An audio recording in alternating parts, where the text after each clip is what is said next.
Escrito 123. Niñez temprana de Jesús. Debido a las incertidumbres y ansiedades sufridas durante su estancia en Belén, María no destetó al niño hasta que llegaron sin ningún percance a Alejandría, lugar en el que la familia pudo establecerse y llevar una vida normal. Vivieron con unos parientes, y José estuvo en condiciones de mantener a su familia al conseguir trabajo poco después de su llegada. Durante varios meses, estuvo empleado como carpintero y luego fue ascendido al puesto de capataz, a cargo de un gran grupo de obreros contratados para la construcción de un edificio público, que se encontraba en aquel momento en obras. Esta nueva experiencia le dio la idea de convertirse en contratista y constructor tras su regreso a Nazaret. Durante todos estos tempranos años de la infancia de Jesús en la que era un pequeño indefenso, María estuvo siempre vigilante para que no le sucediera nada a su hijo que lo pudiera poner en peligro, o que pudiera interferir con su futura misión en la tierra. Nunca madre alguna estuvo tan entregada a un hijo como lo estaba ella. En la casa en la que Jesús vivía, había otros 2 niños más o menos de la misma edad, y entre los vecinos de la cercanía, había otros 6 cuyas edades se aproximaban lo suficiente a la suya como para ser unos compañeros de juego adecuados. Al principio, María trató de mantener a Jesús siempre cerca de ella. Temía que le pudiese ocurrir alguna cosa si se le permitía jugar en el jardín con los otros niños, pero José, con la ayuda de sus parientes, logró convencerla de que tal actitud privaría a Jesús de la provechosa experiencia de aprender a relacionarse con los niños de su misma edad. Y María, comprendiendo que una medida así que lo protegiera de forma innecesaria e inusual tendería a convertir al niño en alguien cohibido y algo egocéntrico, acabó por acceder y actuar de modo que permitiera al niño de la promesa crecer como otro niño cualquiera. No obstante, aunque acató tal decisión, su preocupación personal era estar siempre pendiente de él, mientras que los pequeños jugaban alrededor de la casa o en el jardín.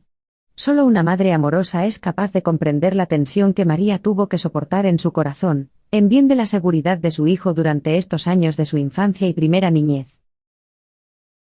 Durante los 2 años de estancia en Alejandría, Jesús gozó de buena salud y continuó creciendo con normalidad. Exceptuando a unos pocos amigos y parientes, a nadie se le dijo que Jesús era un niño de la promesa. Uno de los parientes de José se lo reveló a unos amigos de Memphis, descendientes distantes de Akenatón, y ellos, junto con un pequeño grupo de creyentes de Alejandría, se reunieron en la casa palacio del pariente y benefactor de José, poco antes de regresar a Palestina, para expresarle sus mejores deseos a la familia de Nazaret y presentar sus respetos al niño. Con este motivo, los amigos allí congregados le regalaron a Jesús un ejemplar completo de la traducción al griego de las escrituras hebreas. Pero este ejemplar de los textos sagrados judíos no estuvo a disposición de José hasta que tanto él como María declinaron de manera definitiva la invitación de sus amigos de Memphis y de Alejandría de permanecer en Egipto. Estos creyentes afirmaban que el hijo de destino podría ejercer una influencia en el mundo mucho mayor si residía en Alejandría que si lo hacía en algún determinado lugar de Palestina. Estas opiniones retrasaron algún tiempo su partida a Palestina, una vez que recibieron la noticia de la muerte de Herodes. José y María se despidieron finalmente de Alejandría, partiendo en un barco propiedad de su amigo Esraeón con destino a Jope, puerto al que llegaron a finales de agosto del año 4 a.C. Desde allí, se dirigieron directamente a Belén, donde pasaron todo el mes de septiembre en consulta con amigos y parientes para decidir si debían permanecer allí, o regresar a Nazaret. María nunca había renunciado del todo a la idea de que Jesús debía crecer en Belén, la ciudad de David. José no creía en realidad que su hijo fuese a convertirse en un rey libertador de Israel. Además, sabía que él mismo no era en verdad descendiente de David. El hecho de contarse entre los vástagos de David se debía a que uno de sus ancestros había sido adoptado por alguien del linaje davídico.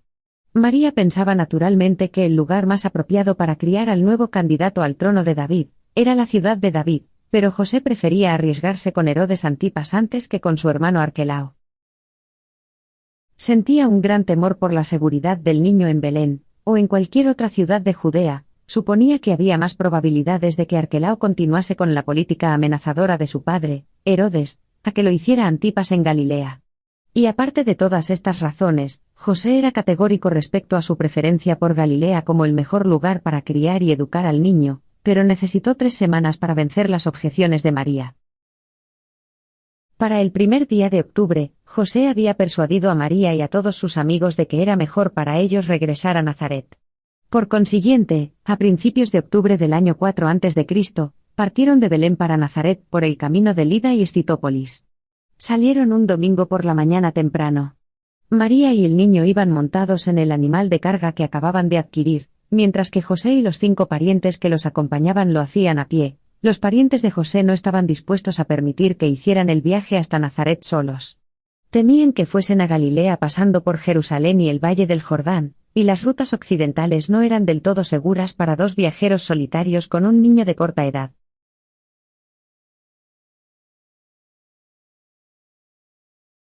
¡1! De vuelta a Nazaret. Al cuarto día, los viajeros arribaron a su destino sanos y salvos. Sin previo aviso, llegaron a la casa de Nazaret, que había estado ocupada desde hacía más de 3 años por uno de los hermanos casados de José y quien, en efecto, se sorprendió al verlos. Lo habían hecho todo con tanta discreción, que ni la familia de José ni la de María sabían siquiera que habían dejado Alejandría. Al día siguiente, el hermano de José se mudó con su familia, y María, por primera vez desde el nacimiento de Jesús, se instaló allí con su pequeña familia para disfrutar de la vida en su propio hogar. En menos de una semana, José consiguió trabajo como carpintero, y fueron sumamente felices. Jesús tenía unos 3 años y 2 meses cuando regresaron a Nazaret. Había soportado muy bien todos estos viajes y gozaba de una excelente salud. Tener una casa propia en la que correr y divertirse lo llenaba de alegría y de entusiasmo infantil. No obstante, echaba mucho de menos la relación con sus compañeros de juego de Alejandría. Camino de Nazaret, José había convencido a María de lo imprudente que sería divulgar entre sus amigos y parientes galileos, que Jesús era un niño de la promesa. Convinieron en evitar mencionar dicho asunto a nadie. Y ambos cumplieron muy fielmente con su palabra. Todo el 4.º año de vida de Jesús fue un periodo de un desarrollo físico normal y de una actividad mental inusual. Entretanto, había forjado una estrecha relación con un niño vecino llamado Jacob, aproximadamente de su edad. Jesús y Jacob siempre se divertían jugando juntos, y se convirtieron en grandes amigos y leales compañeros.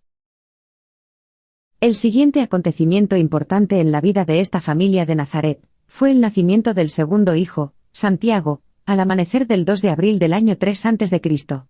A Jesús le encantaba tener un hermano menor, y durante horas permanecía cerca de él, simplemente para observar los primeros movimientos del bebé. Fue a mediados del verano de este mismo año cuando José construyó un pequeño taller cercano a la fuente de la localidad, y del terreno donde se detenían las caravanas. A partir de entonces realizaba al día muy poca labor de carpintería. Asociados a él tenía a 2 de sus hermanos y a varios otros artesanos, a quienes enviaba a trabajar mientras él permanecía en el taller, fabricando arados y yugos o realizando otros trabajos en madera. También trabajó con el cuero, la soga y la lona.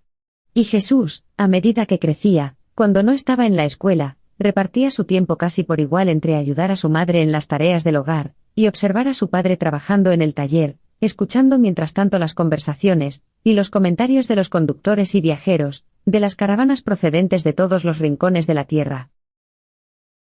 En julio de este año, un mes antes de que Jesús cumpliera los 4 años, una epidemia maligna de problemas intestinales, causada por el contacto con los viajeros de las caravanas, se propagó por todo Nazaret.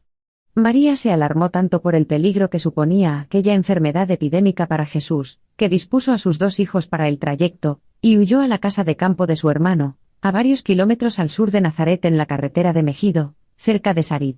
No volvieron a Nazaret hasta que transcurrieron más de 2 meses. Jesús disfrutó bastante de la que sería su primera experiencia en una granja.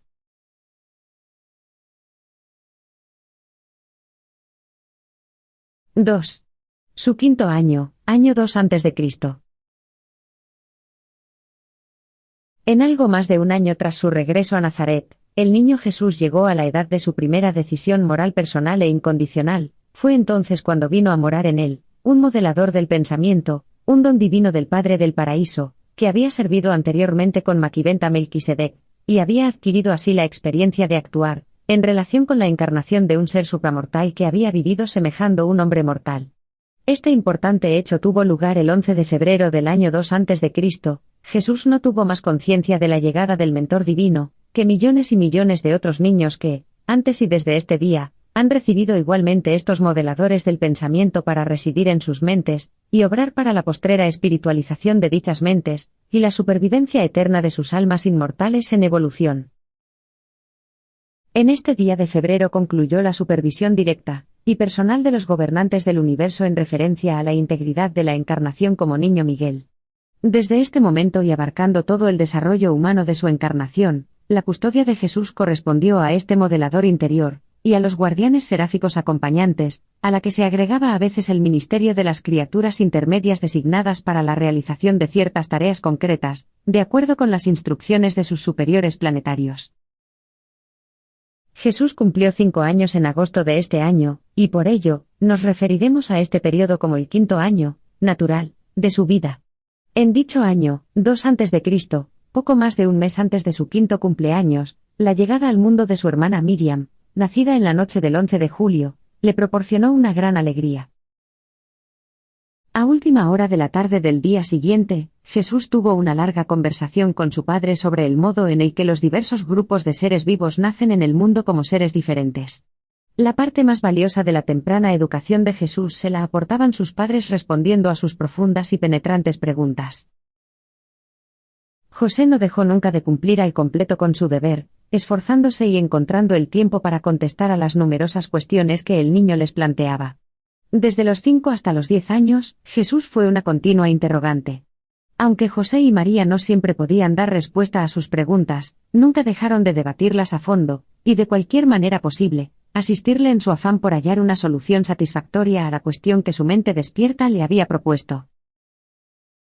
Desde su regreso a Nazaret, habían tenido una ajetreada vida doméstica, y José había estado excepcionalmente atareado con la construcción de su nuevo taller y el reinicio de su negocio.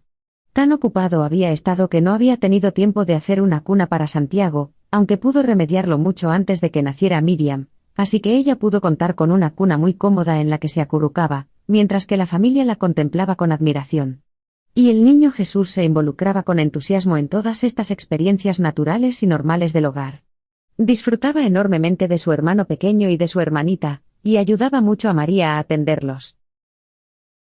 Existían pocos hogares en el mundo gentil de esos días, que pudiesen proporcionar a un niño una mejor formación intelectual, moral y religiosa que la que se proporcionaba en los hogares judíos de Galilea. Estos judíos seguían un programa sistemático para criar y educar a sus hijos. Dividían la vida de los niños en 7 etapas. 1. El niño recién nacido, desde el 1 hasta el 8º día. 2. El niño de pecho. 3. El niño destetado. 4. El período de dependencia de la madre, hasta el final del 5.º año. 5. El comienzo de la independencia del niño, y en el caso de los hijos varones, la asunción de la responsabilidad del padre en su educación. 6. El adolescente y la adolescente. 7. El hombre y la mujer joven.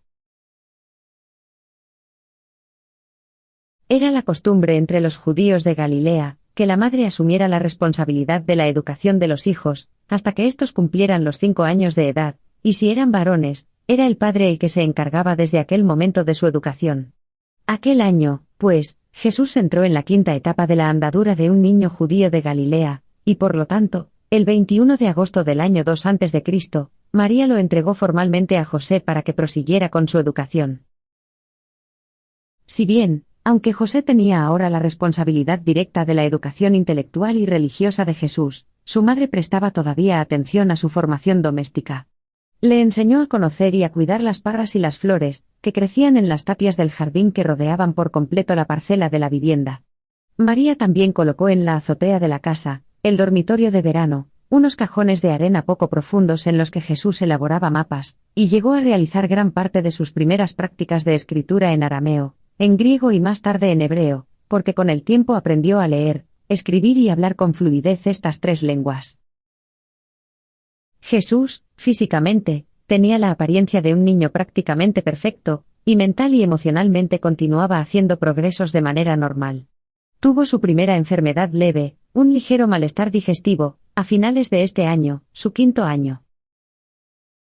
Aunque José y María hablaban a menudo del futuro de su hijo mayor, si hubieseis estado allí, solamente habríais observado el crecimiento de un niño normal de aquel tiempo y lugar, sano, despreocupado, pero extraordinariamente inquisitivo.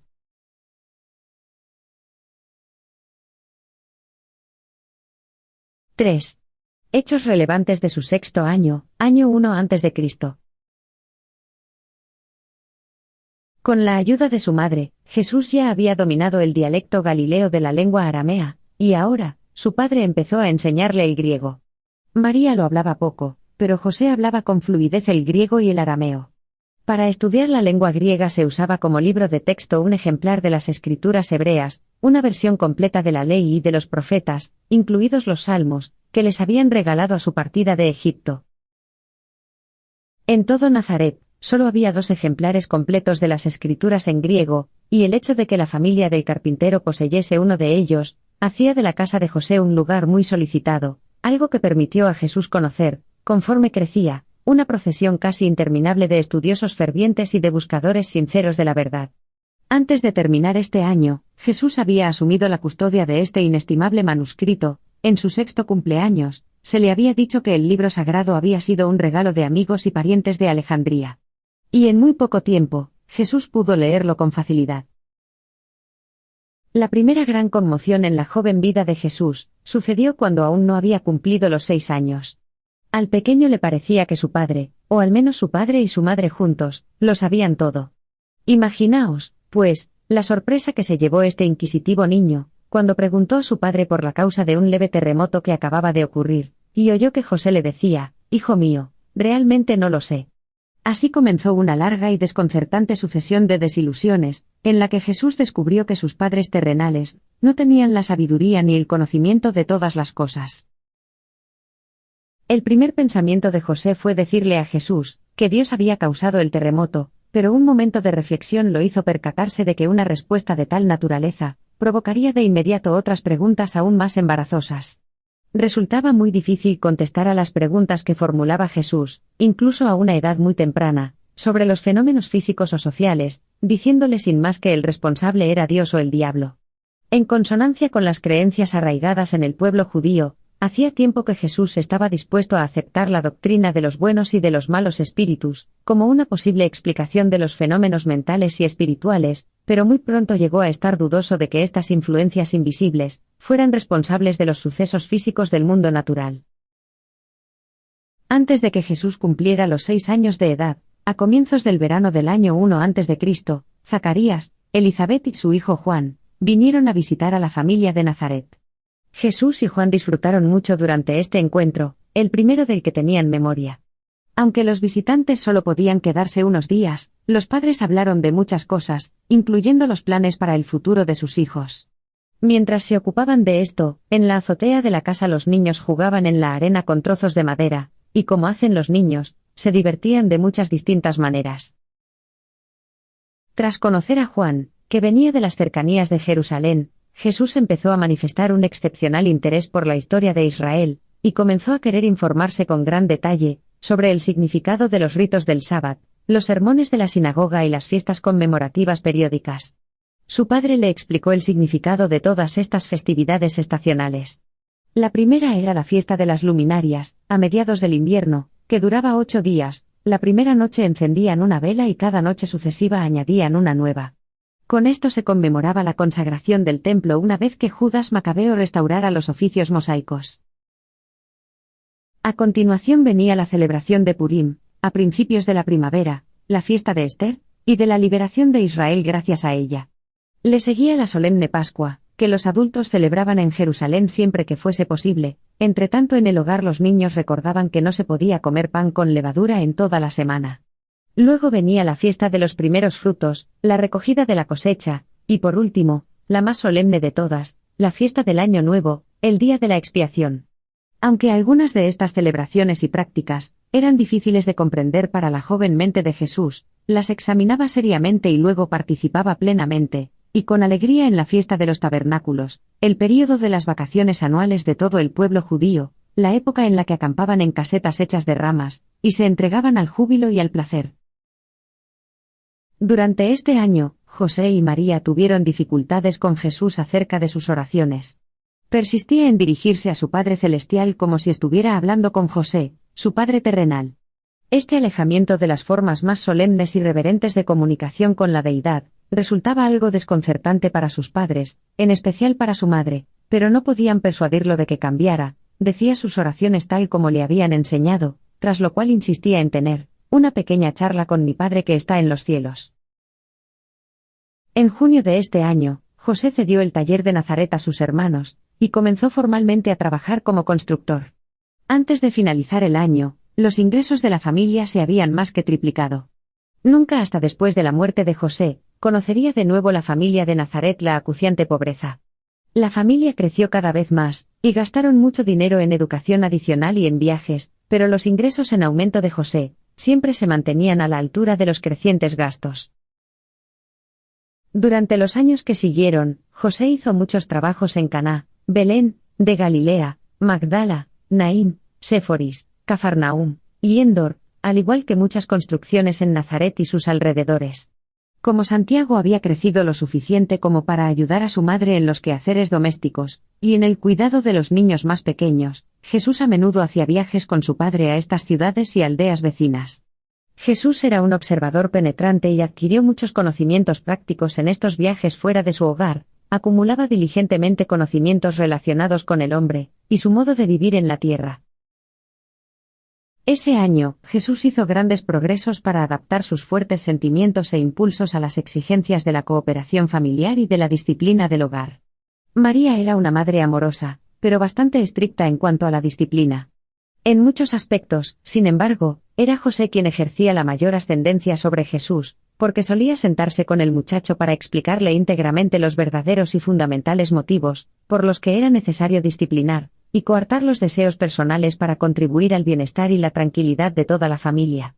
Cuando se le explicaba la situación, Jesús siempre cooperaba inteligentemente y de buen grado con los deseos paternos y las reglas familiares. Cuando su madre no precisaba su ayuda en la casa, Jesús pasaba una gran parte de su tiempo libre en estudiar las flores y las plantas durante el día y las estrellas por la noche. Tenía la problemática afición de tenderse de espaldas y contemplar con admiración los cielos estrellados mucho después de la hora habitual de acostarse en esta bien organizada casa de Nazaret.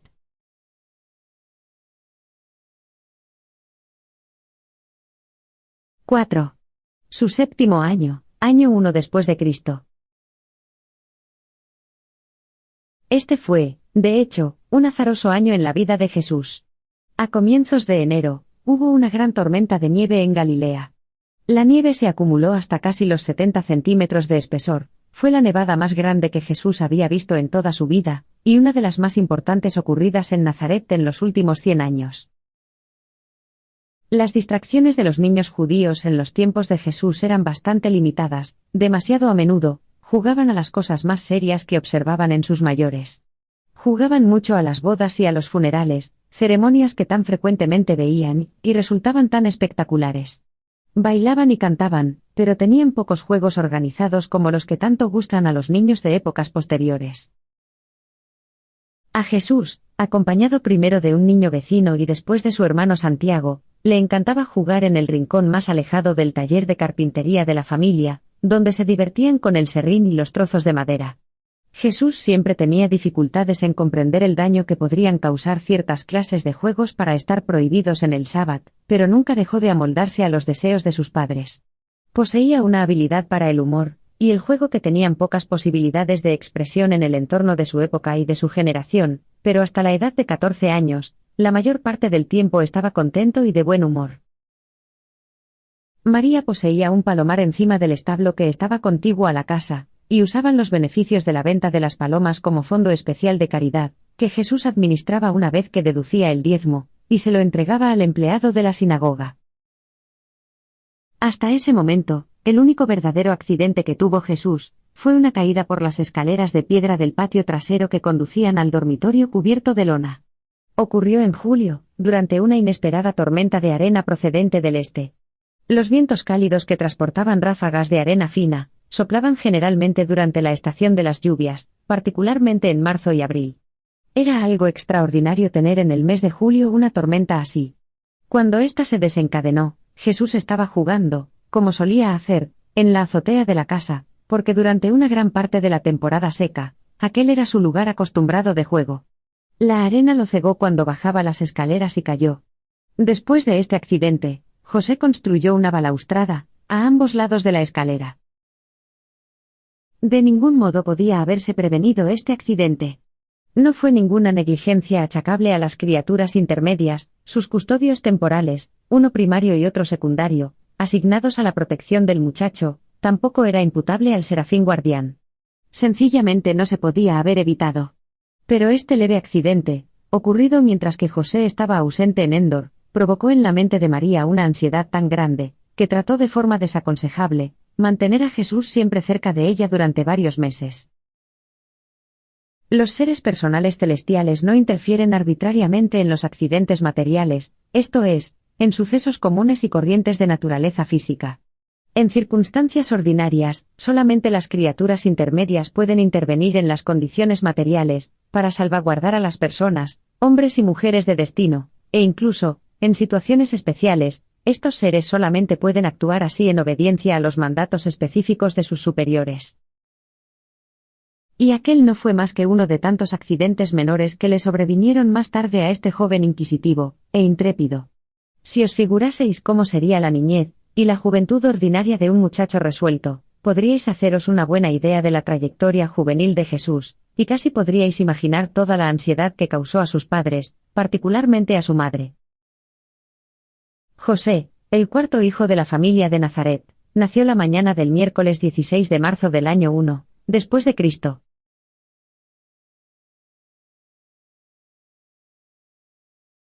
¡5! Sus años escolares en Nazaret. Jesús tenía en este momento 7 años, la edad en la que los niños judíos daban comienzo a su educación formal en las escuelas de la sinagoga. Por consiguiente, en agosto de este año comenzó su agitada vida escolar en Nazaret. El muchacho ya leía, escribía y hablaba con soltura 2 idiomas, el arameo y el griego. Ahora tenía ante sí la tarea de aprender a leer, escribir y hablar la lengua hebrea. Y estaba realmente deseoso de empezar la nueva vida escolar que tenía por delante. Durante 3 años, hasta que cumplió los 10 años, asistió a la escuela elemental de la sinagoga de Nazaret, en la que estudió los rudimentos del libro de la ley, tal como estaba redactado en la lengua hebrea. Y, durante los 3 años siguientes, acudió a la escuela superior, teniendo que memorizar, por el método de repetición en voz alta, las enseñanzas más profundas de la ley sagrada. Se graduó de esta escuela de la sinagoga durante su 13º año, y los rectores de la sinagoga se lo entregaron a sus padres, educado como un hijo del mandamiento. De ahí en adelante, sería un ciudadano responsable de la comunidad de Israel, lo que conllevaba su asistencia a la Pascua en Jerusalén, como así hizo, participando ese año en su primera Pascua, en la compañía de su padre y su madre. En Nazaret, los alumnos se sentaban en el suelo formando un semicírculo, mientras que su profesor, el Hazán, un funcionario de la sinagoga, se sentaba frente a ellos. Empezaban por el libro del Levítico, pasaban luego al estudio de los demás libros de la ley, siguiéndoles el estudio de los profetas y de los salmos. La sinagoga de Nazaret disponía de un ejemplar completo de las escrituras en hebreo. Antes de los 12 años solo se estudiaban las escrituras.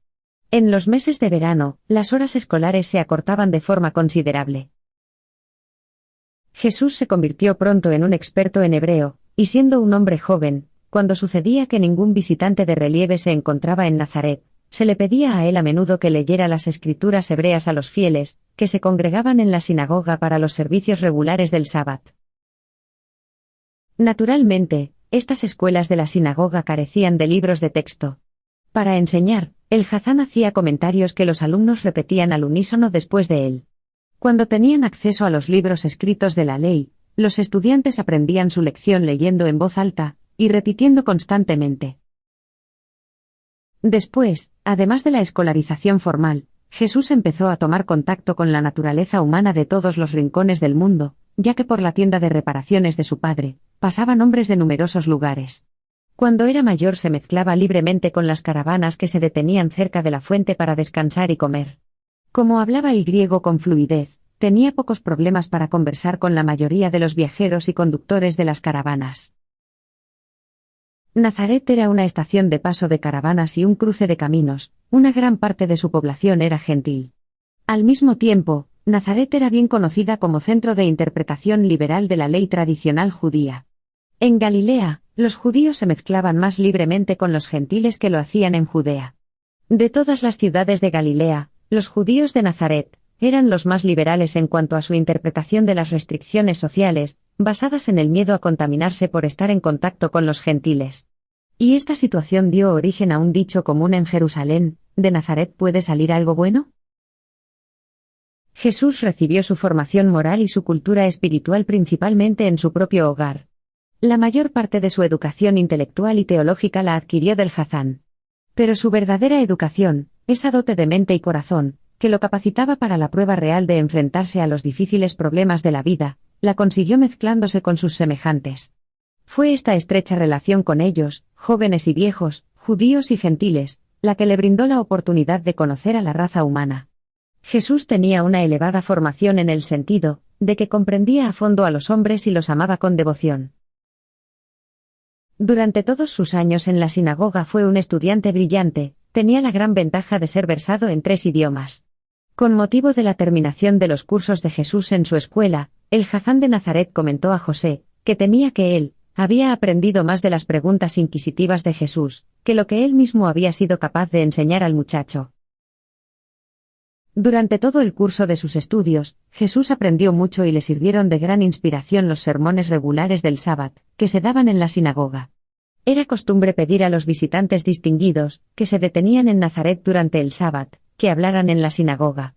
Conforme crecía, Jesús oía cómo exponían sus ideas muchos grandes pensadores de todo el mundo judío, al igual que otros judíos escasamente ortodoxos, ya que la sinagoga de Nazaret era un centro avanzado liberal del pensamiento y de la cultura hebrea.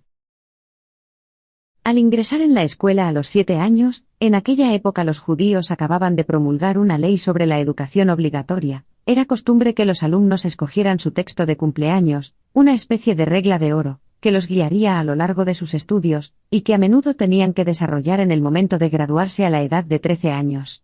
Jesús optó por un texto sacado del profeta Isaías: el Espíritu del Señor Dios está sobre mí, porque me ha ungido el Señor. Me ha enviado a predicar buenas noticias a los mansos, a vendar a los quebrantados de corazón, a proclamar libertad a los cautivos, y a liberar a los prisioneros espirituales. Nazaret era uno de los 24 centros sacerdotales de la nación hebrea. Pero el clero de Galilea era más liberal en su interpretación de las leyes tradicionales que los escribas y rabinos de Judea. Y en Nazaret eran también más liberales, en cuanto a la observancia del sábado. José tenía, pues, la costumbre de llevar a Jesús de paseo las tardes del sábado. Una de sus excursiones preferidas era la subida a la alta colina cercana a su casa, desde la que podían disfrutar de una vista panorámica de toda Galilea. Al noroeste, en los días claros, podían ver la alargada cima del monte Carmelo asomándose al mar. Jesús escuchó muchas veces a su padre contar la historia de Elías, uno de los primeros de la larga lista de profetas hebreos, que reprobó a Acab y desenmascaró a los sacerdotes de Baal. Al norte, el monte Hermón alzaba su pico nevado con un esplendor majestuoso, dominando el horizonte con sus más de 900 metros de laderas superiores, que relucían con la blancura de las nieves perpetuas. A lo lejos, por el este, podían percibir el valle del Jordán, y más allá, las colinas rocosas de Moab. También hacia el sur y el este, cuando el sol brillaba sobre sus muros de mármol, podían ver las ciudades grecorromanas de la Decápolis, con sus anfiteatros y sus pretenciosos templos. Y, cuando se quedaban para mirar la puesta de sol, podían divisar al oeste los barcos de vela en el lejano Mediterráneo. Jesús podía observar las filas de caravanas, que acudían y salían de Nazaret, en 4 direcciones y, hacia el sur, podía divisar la amplia y fértil llanura de Esdraelón, que se extendía hacia el monte Gilboa y Samaria.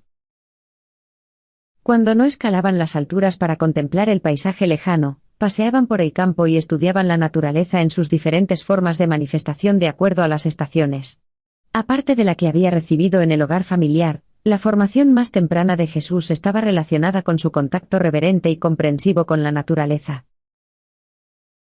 Antes de cumplir los 8 años de edad, Jesús era conocido por todas las madres y mujeres jóvenes de Nazaret, que habían coincidido y hablado con él en la fuente, situada no lejos de su casa, y que era uno de los centros sociales de encuentro y de comentarios de toda la ciudad.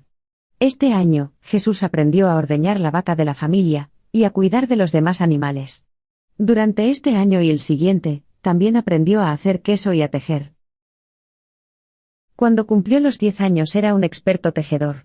Sobre esta época, Jesús y Jacob, el muchacho vecino, se convirtieron en grandes amigos del alfarero que trabajaba cerca de la fuente, y mientras observaban los hábiles dedos de Natán moldeando la arcilla en el torno, muchas veces ambos estaban determinados a ser alfareros cuando crecieran.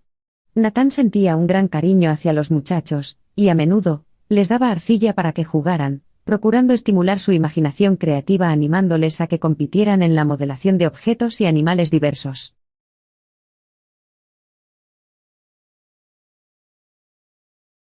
6. Su octavo año, año 2 después de Cristo. Este fue un año interesante en la escuela. Aunque Jesús no era un estudiante extraordinario, sí era un alumno perseverante, y pertenecía al tercio más avanzado de la clase, realizaba tan bien sus tareas que durante una semana al mes, se le eximía de la asistencia a la escuela. Dicha semana la pasaba por lo general con su tío el pescador en las orillas del mar de Galilea, cerca de Magdala, o en la granja de otro tío suyo, hermano de su madre, a unos 8 kilómetros al sur de Nazaret. Aunque su madre se preocupaba excesivamente por su salud y su seguridad, paulatinamente se fue resignando a estos viajes fuera del hogar. Los tíos y las tías de Jesús le tenían mucho cariño, y se originó una viva rivalidad entre ellos, para conseguir su compañía en estas visitas mensuales durante todo este año y los años siguientes. Su primera estancia de una semana, desde la infancia, en la granja de su tío, fue en enero de este año. Su primera semana de experiencia con la pesca en el mar de Galilea ocurrió en el mes de mayo. Por esta época, Jesús conoció a un profesor de matemáticas de Damasco, y una vez que aprendió algunas nuevas técnicas numéricas, durante varios años le dedicó mucho tiempo a las matemáticas. Desarrolló un agudo sentido de los números, de las distancias y de las proporciones.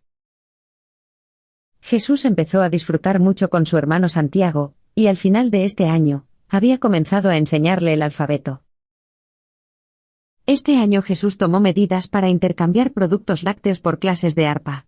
Sentía una excepcional propensión hacia todo lo musical. Más adelante, contribuyó mucho a promover el interés por la música vocal entre sus jóvenes compañeros. A la edad de 11 años, ya era un arpista capaz, que disfrutaba mucho entreteniendo a la familia y a los amigos, con sus extraordinarias interpretaciones y hábiles improvisaciones. Aunque Jesús continuaba haciendo excelentes progresos en la escuela, no todo marchaba fácilmente para sus padres o sus maestros. Persistía en hacer muchas preguntas embarazosas tanto sobre la ciencia como sobre la religión, particularmente en relación a la geografía y a la astronomía. Hacía especialmente hincapié en averiguar por qué había una temporada seca y una temporada de lluvias en Palestina. Repetidas veces buscó la explicación de la gran diferencia entre las temperaturas de Nazaret y las del Valle del Jordán. Sencillamente, nunca dejaba de hacer este tipo de preguntas, inteligentes pero desconcertantes. Su tercer hermano, Simón, nació la noche del viernes 14 de abril de este año, el 2 después de Cristo. En febrero vino a Nazaret, Nacor, uno de los maestros de una academia rabínica de Jerusalén, para observar a Jesús, tras haber llevado a cabo una misión similar en casa de Zacarías, cerca de Jerusalén. Lo hizo a instancias del padre de Juan. Aunque al principio le sorprendió algo la franqueza de Jesús, y su forma nada convencional de relacionarse con las cosas religiosas, lo atribuyó a la lejanía de Galilea de los centros de enseñanza y de cultura hebreas, y recomendó a José y a María que le permitieran llevarse de vuelta con él a Jerusalén a Jesús. Allí se podría aprovechar de las ventajas de la educación y de la formación en el centro de la cultura judía. María estaba casi disuadida a dar su consentimiento, estaba convencida de que su hijo mayor iba a ser el Mesías, el libertador de los judíos. José dudaba, él también estaba convencido de que cuando Jesús creciera, sería un hombre de destino, pero sentía una gran inseguridad en cuanto a lo que ese destino depararía. Sin embargo, nunca dudó realmente de que su hijo tenía una gran misión que cumplir en la tierra. Cuanto más pensaba en el consejo de Nacor, más cuestionaba la conveniencia de aquella propuesta de estancia en Jerusalén. Debido a esta diferencia de opinión entre José y María, Nacor solicitó permiso para exponer todo el asunto a Jesús. Jesús lo escuchó con atención y habló con José, con María y con un vecino, Jacob el albañil, cuyo hijo era su compañero preferido de juegos. Y entonces, 2 días más tarde, le informó que había tales diferencias de opinión entre sus padres y los consejeros, y puesto que no estaba capacitado para asumir la responsabilidad de tal decisión, ni se sentía él mismo fuertemente inclinado en un sentido o en otro, había contemplado toda la situación, y había decidido finalmente, hablar con mi Padre que está en el cielo. Y aunque no estaba completamente seguro de su respuesta, pensaba que debía más bien quedarse en casa, con mi padre y mi madre, añadiendo, los que tanto me quieren serán capaces de hacer más por mí, y de guiarme con mayor seguridad que personas ajenas que solo pueden ver mi cuerpo y observar mi mente, pero que difícilmente pueden conocerme de verdad. Todos se quedaron maravillados, y Nacor se puso en camino de regreso a Jerusalén. Y pasarían muchos años antes de volver a considerarse la posibilidad de que Jesús se ausentara de su hogar.